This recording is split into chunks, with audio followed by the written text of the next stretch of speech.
Hi, Revenge Porn Helpline, Emma speaking. People do pay, though. I mean, and in some cases, how much? I've supported a client in the past who paid £30,000. I think that's the most I've ever seen working at the helpline. £30,000. For the first time, cameras have been allowed inside the Revenge Porn Helpline. People are really scared and can often feel sort of quite embarrassed and humiliated and violated by what's happened. A team on the front line of a growing crime. Over time, we keep searching, and we're finding more and more links up until, 5,000-6,000 links across the internet. They are the first call for many victims. I remember being frantic and, pleading with him. Please delete it. Dealing directly with the world's biggest online platforms. Facebook, X, Snapchat, and now the adult sites. This is the story of how a small group in Devon has ended up at the forefront of tackling revenge porn.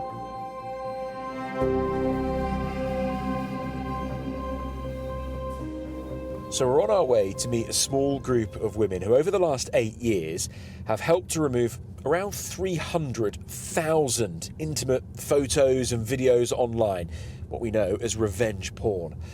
Every day they are in contact with the world's biggest social media platforms and adult content sites. They're world leaders in what they're doing, and it's all happening from a small office here in South Devon. From the outside, no one would know what's happening in here. So this is the Revenge Porn Helpline. This is where the work happens.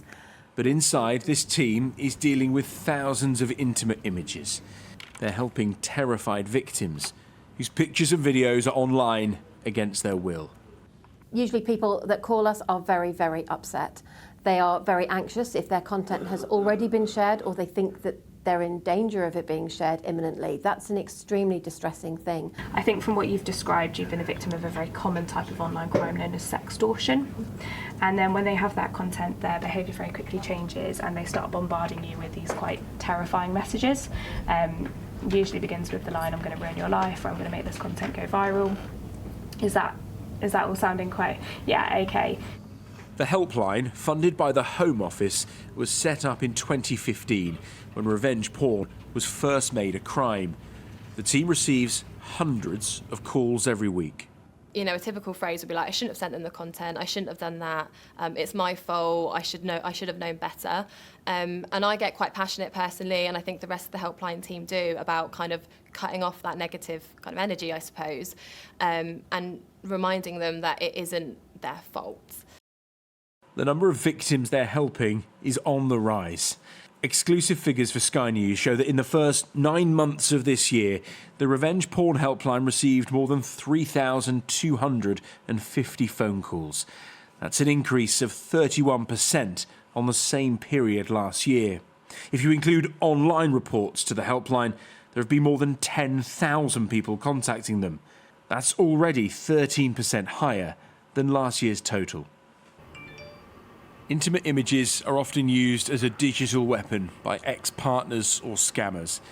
The cases they deal with at the helpline can be just one video, or if it spreads, far bigger. Some of the cases we have are sort of really huge, and there are sort of thousands and thousands of images shared, unfortunately. But yeah, I think once the content's shared, it can be sort of reshared very quickly by kind of other online users, which does make it more difficult. Once a victim calls, the work to take down the images starts straight away. They just want it down, you're right. But ultimately, if they want that content removed, we'll work as quickly as we can. We can't promise 100% removal rate, although, we do try our best. We're a group of very motivated women, so we try our hardest to do that. The team are known as trusted flaggers by social networks and adult sites, and for significant cases, they can pick up the phone to raise the alarm. From the Sky News Centre at 6, a former Celebrity Big Brother winner has been sentenced to 21 months in prison for sharing an explicit video of his ex-girlfriend. Stephen Bear posted the video without her permission. There have been high-profile victims, such as Love Island star Georgia Harrison, but the vast majority are out of the limelight. Bryony's ex-partner filmed her in the shower before threatening to share the videos. I screamed. I was terrified. I jumped out as quick as I could. I got ready as quick as I could, and I was frantically asking him to please delete it. The ordeal has left her vulnerable. It's horrible in any way, and any situation.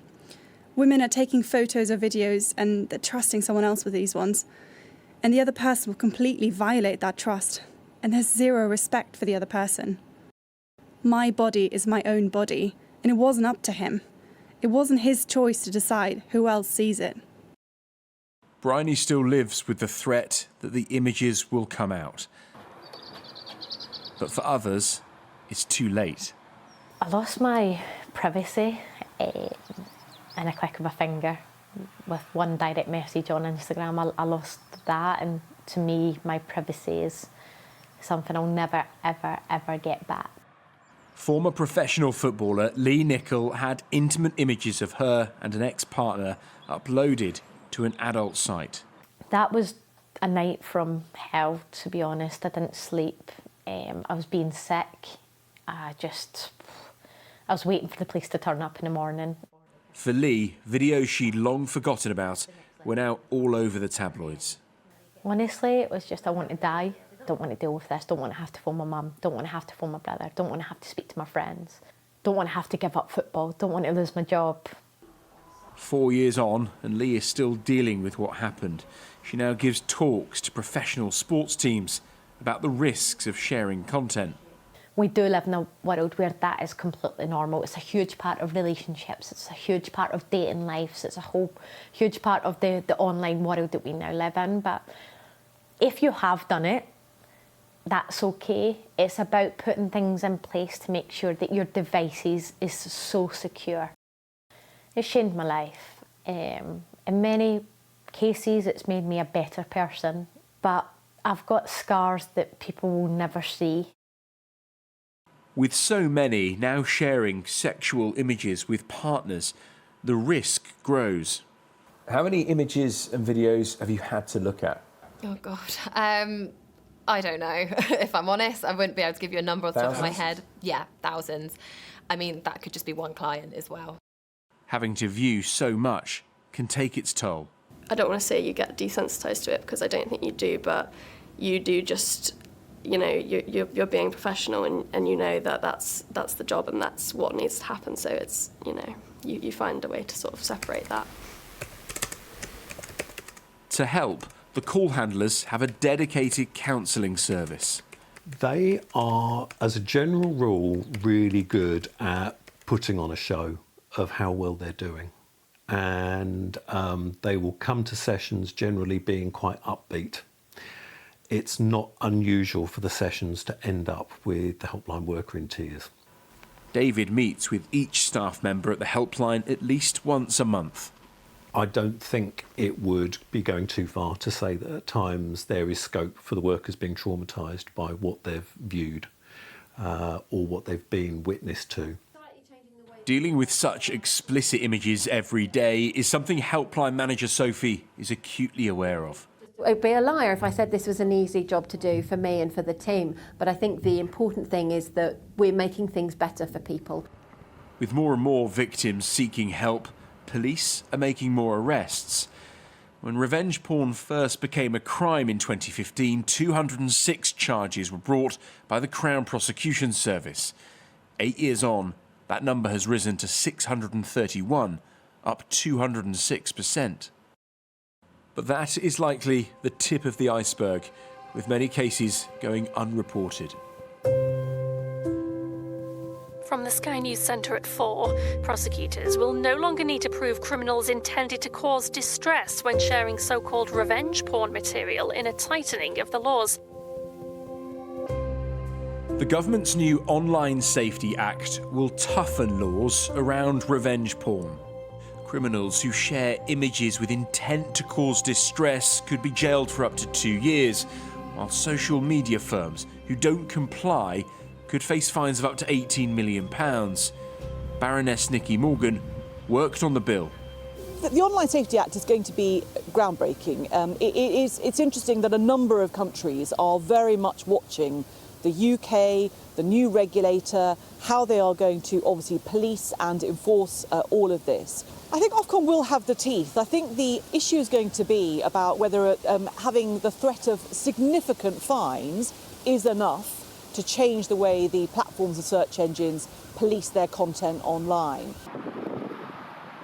The laws will be flexible as AI and deepfake revenge porn becomes a growing problem. They're already getting cases of it at the helpline. It makes the world-leading work that they do here even more vital.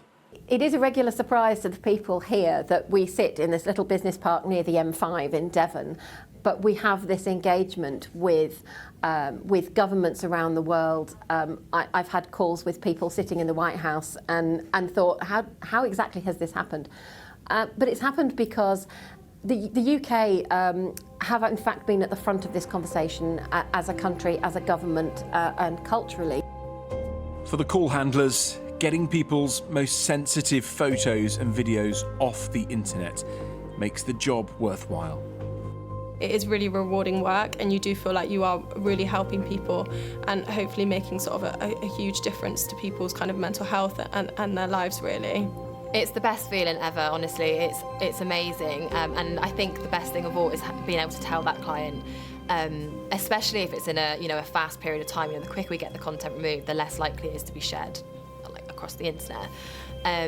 But that's what we're here for ultimately. So that win is kind of, this is why we're doing what we do, and this is why we love doing what we do for these people.